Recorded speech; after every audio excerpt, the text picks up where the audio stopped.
you get this error from BlazBlue Entropy Effect and the error says abnormal server connection, please check your network settings and you try again.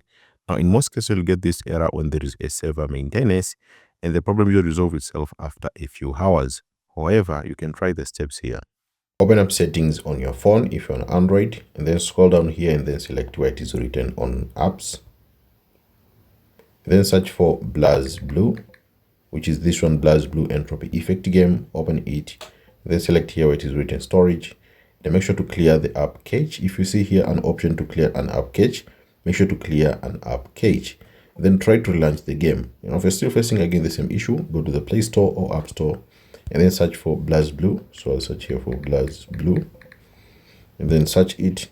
Click here, which is BlazBlue Entropy Effect, and make sure the BlazBlue Entropy Effect has been updated to the latest version.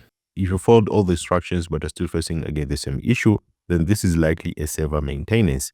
Just wait for a few hours and the issue will resolve by itself. So thanks so much for watching this video. I hope this tutorial has helped you and see you next time.